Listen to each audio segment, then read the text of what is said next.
যাকে আমি শ্রদ্ধা করি, দেশ নেত্রী খালেদা জিয়ার বাড়ির সামনে বালু ট্রাক দিয়ে বন্দি করে রেখেছিলেন। সেই বালু ট্রাকটি সরানোর ক্ষমতা আপনাদের ছিল না। সম্মানিত ভাইয়েরা আমার, হুমকি দিবেন না।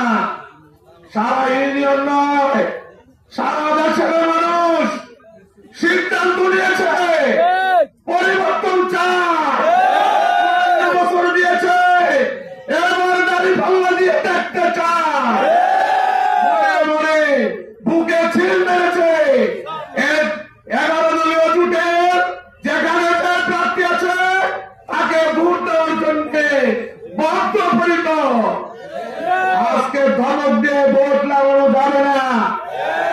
এই দেশটা মোগের মূল্য নয়। যারা মামলা হামলার ভয় দেখাচ্ছেন, মামলার কারখানা আমার কাছে। আমি বারের সভাপতি বলতে চাই, মামলা দিয়ে হামলা দিয়ে আমাদের কর্মী ভাই বন্ধুকে নিস্তব্ধ করতে পারবেন না। পানের স্রোতে বাধা দিলে পানের স্রোত বন্ধ থাকে না, ভিন্ন রাস্তায় প্রবাহিত হয়। আমি সাবধান করছি, আপনারা আমাদের কর্মী ভাইদেরকে হুমকি দিবেন না।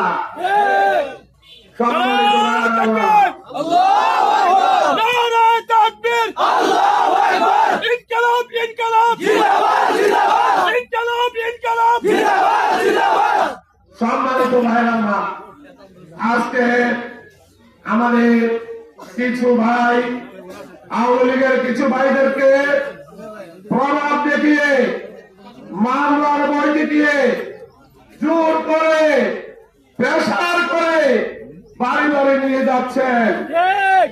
আমি মনে করি আপনাদের জন্য দুর্ভাগ্য। আপনারা যে আওয়ামী লীগকে দেশ ছাড়া করার জন্য হুমকি দিয়েছিলেন 5 তারিখ, সে আওয়ামী লীগের জন্য আপনারা এত দরদি হলেন। আপনাদের দুর্ভাগ্য, আপনাদের মাথা নষ্ট হয়ে গেছে।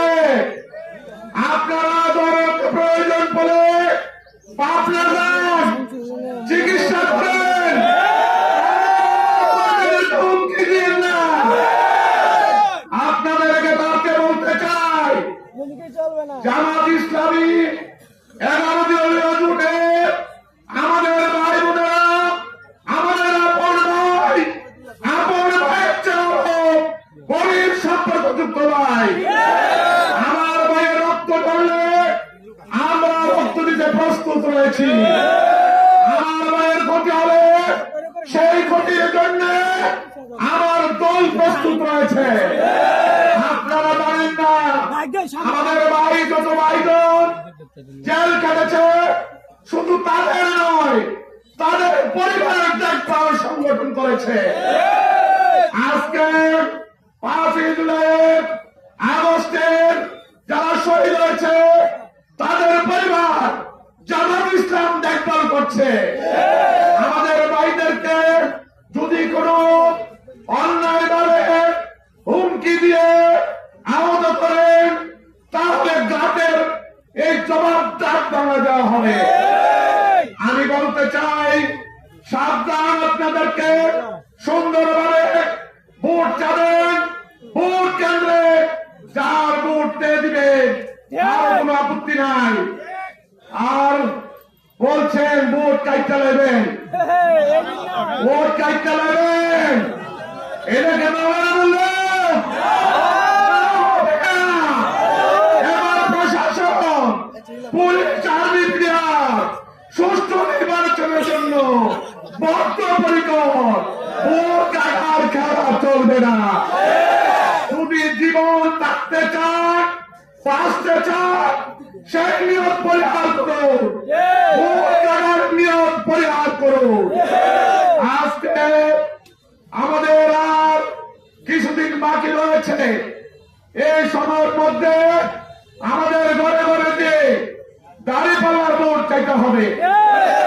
সম্মানিত ভাইয়েরা, আরেকটি কথা না বললেই নয়, আমাদের এই এলাকার গর্ব ছিল আকবরের কৃতি সন্তান আসিফ মাহমুদ সজীব ভূঁইয়া, যাদের আত্মত্যাগ, যাদের নির্যাতন শিকার, যাদের আন্দোলন দেখার আন্দোলনের কারণে আমাদের প্রতিপক্ষ নেতা মুরাদনগরের মাটিতে পা রাখতে পেরেছে, যাদের আন্দোলনের কারণে মরহুম খালেদা জিয়া, দেশনেত্রী খালেদা জিয়া মুক্তি পেয়ে মৃত্যুবরণ করতে পেরেছে।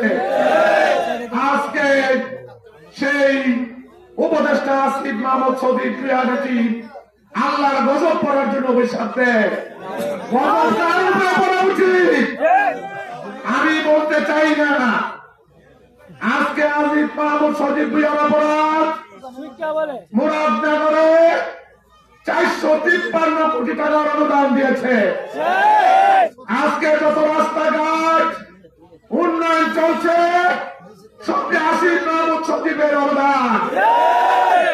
আজকে আমরা অকৃতজ্ঞতার পরিচয় দেব, আমরা অকৃত হয়ে যাব যদি আসিফ মাহমুদ সজীবের প্রার্থী ইউসুফ দাঁড়িপাল্লাকে ভোট না দেয়। আপনারা শুনেছেন না কিছুদিন আগে আসিফ মাহমুদ সজীব মুরাদনগর এসে বলে গেছে যে আমার প্রার্থী ইউসুফ সোহেল, আমার মার্কা দাঁড়িপাল্লা, তাকে বিজয় করলে আমার কাজ চলমান থাকবে। আমরা সকলে আসিফ হব, সকলে সোহেল হব, সকলে ভোট কেন্দ্রে যাব, মা বোনদেরকে নিব, ভোট দিয়ে বিজয়ের মালা ব্যবহার করে ভোট পাহারা দিয়ে কেন্দ্র সরকার আহ্বান করবে। আমার বক্তব্য শেষ করছি। আসসালামু আলাইকুম ওয়া রাহমাতুল্লাহ।